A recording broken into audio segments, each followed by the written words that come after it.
Hello and welcome to Football is Life. Here we go, straight in. Make sure you like, comment and subscribe to the channel. Back the channel, follow the journey.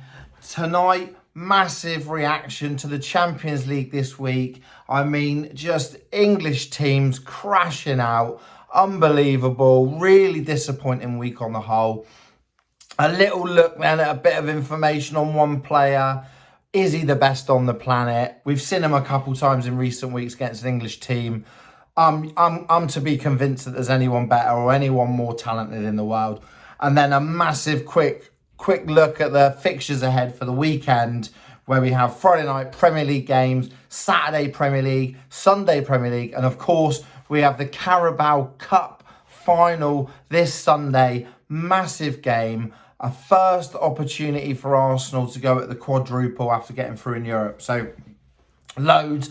We're going to cram it in, going to get underway and chat about all the interesting developments that's happening in football. So, this week, Champions League, what can we say? Just a really disappointing week for English teams. It's not what we want to be coming on and saying as an English football team podcast, but you know, we had the City disappointment. I mean, Bernardo Silva, what is he doing taking that risk? Just desperation, already 3-0 down. And I think City played well enough that if it was 11v11, they really could have come back into that game and made a tie of it.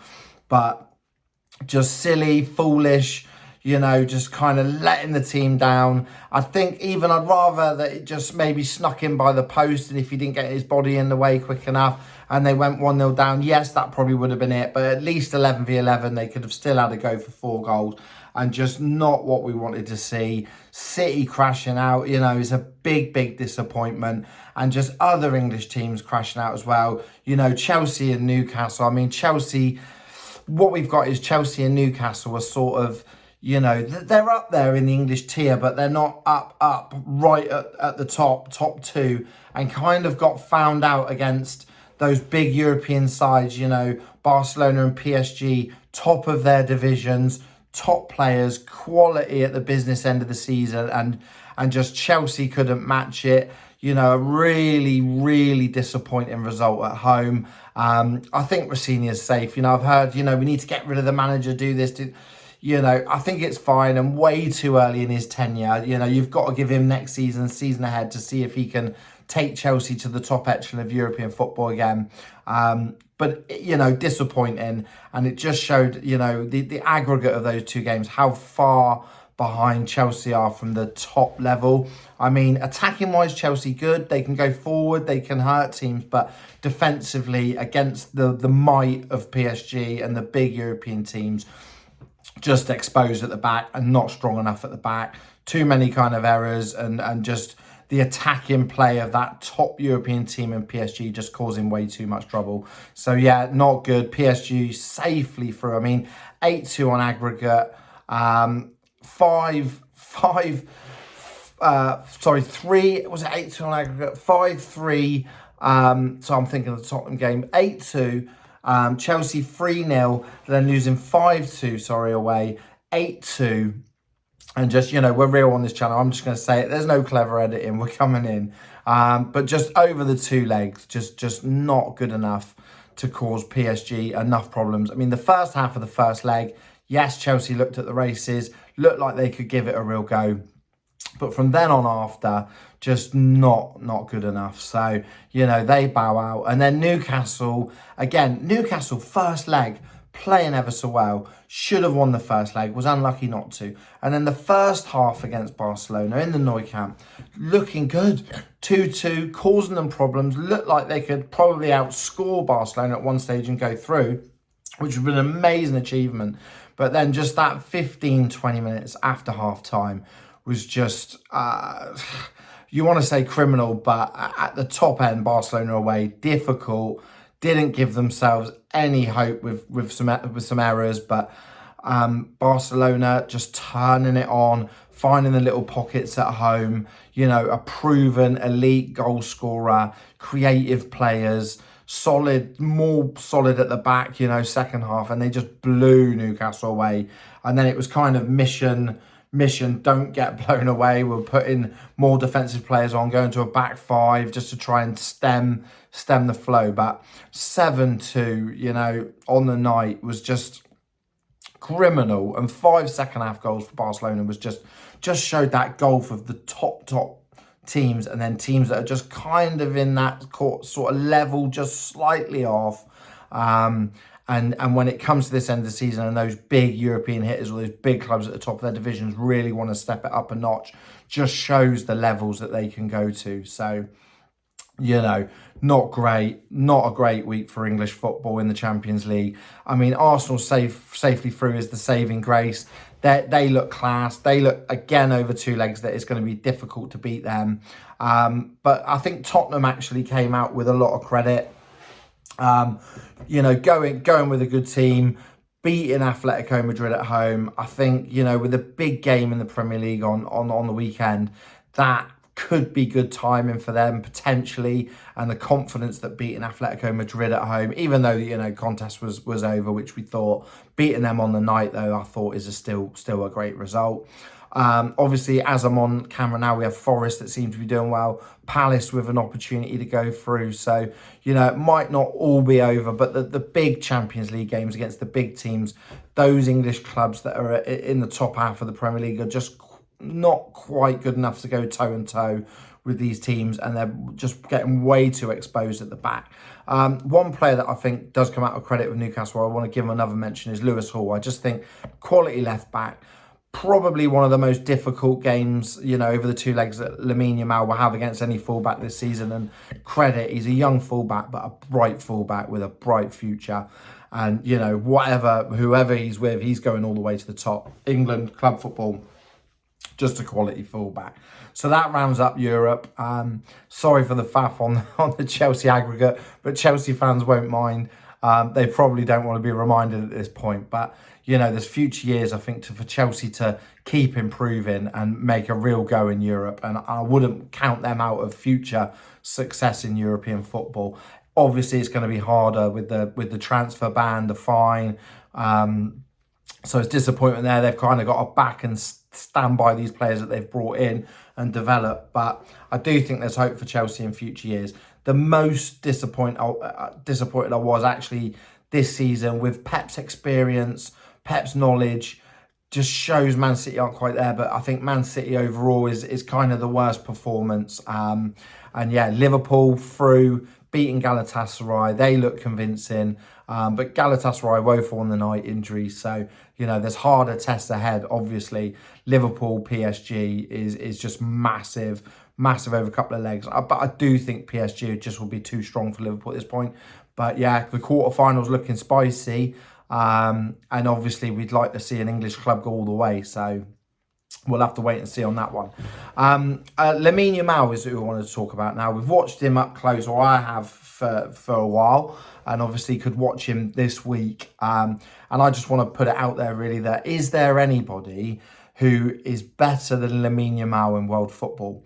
Because yes, we've got players that have been at the top of their game for years. I'm thinking your likes of your Mbappes, your Dembélés, who has obviously won the Ballon d'Or, and some class players. But is Lamine Yamal, I mean, looking at his age, it's just incredible. His talent, I mean, funny enough, the other night, he looked better when he came in off the wing and started jinking and creating goals and making things happen. But unbelievable talent. I mean, generational talent.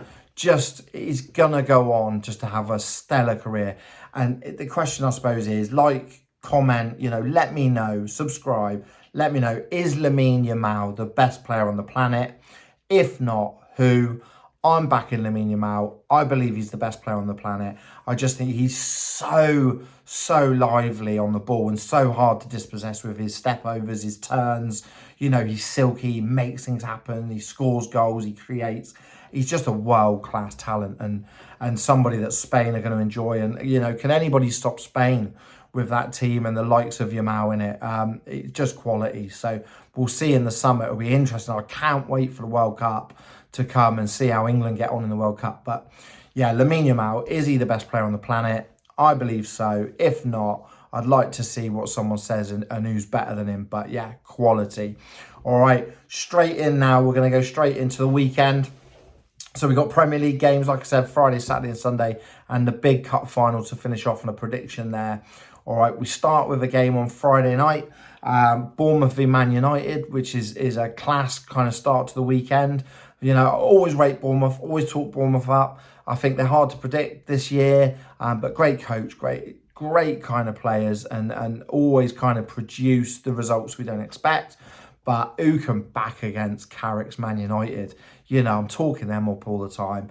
And I think it's going to be Bournemouth 1, Man United 3, Man United keeping on rolling, looking set for the Champions League. And then into Saturday, we've got Brighton v Liverpool, which is a really interesting game. Brighton are hard to beat at home. Liverpool were kind of, you know, up and down. Didn't do so well, did they, against Tottenham? Beat a Galatasaray team and looked better, but Galatasaray were just inferior. And I think Liverpool would be expected with those players to do what they did the other night. So I think going away to Brighton is far harder. And I'll give Brighton a result, I think, on the weekend. I think they'll get a draw at Liverpool, well, at home to Liverpool. So Brighton 1, Liverpool 1 on that one.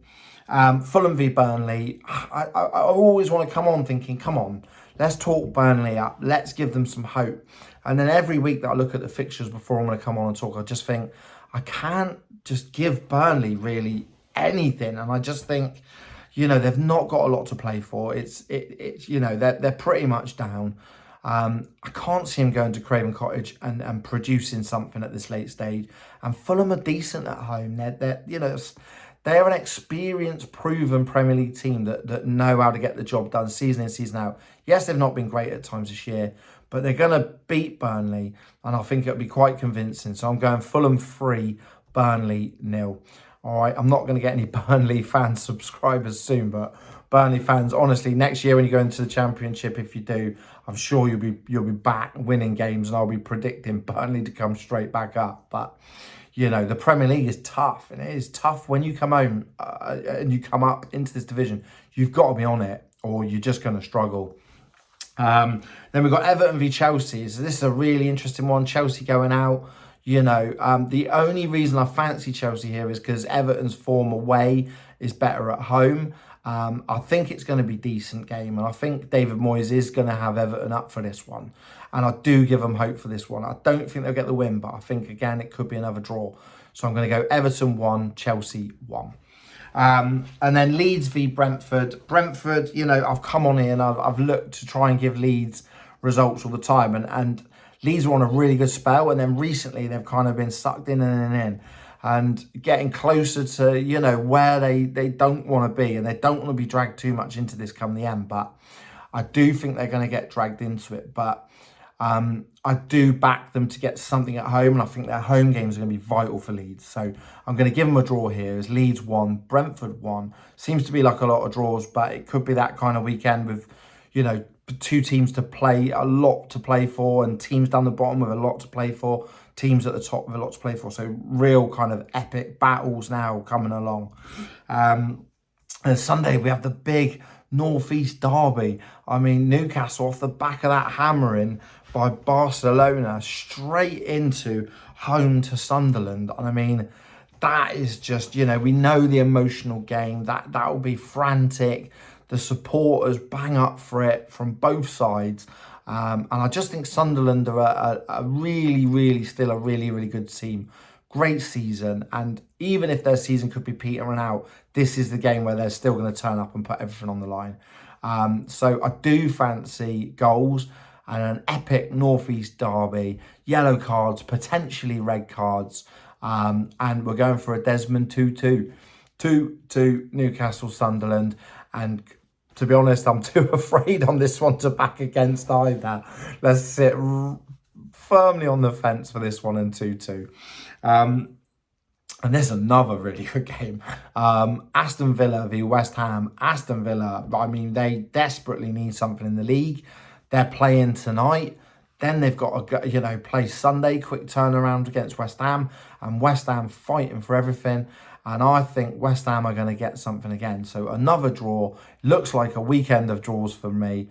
Aston Villa 1, West Ham 1, and West Ham battling for everything to try and stay up. And then Spurs v Forest. I mean, guess what's coming here? Spurs massively needing it. Forest massively needing it. Neither team wanting to give it away. My only question mark is Spurs' home form has not been great, but then a great result against Atletico Madrid. You know, before that, I think I would have backed Forest to get something away. But again, I'm going for a draw and another 1-1. I mean, if you place something on all these 1-1s, it would be just a massive payout. But I'm going cautious, both teams battling, and another 1-1.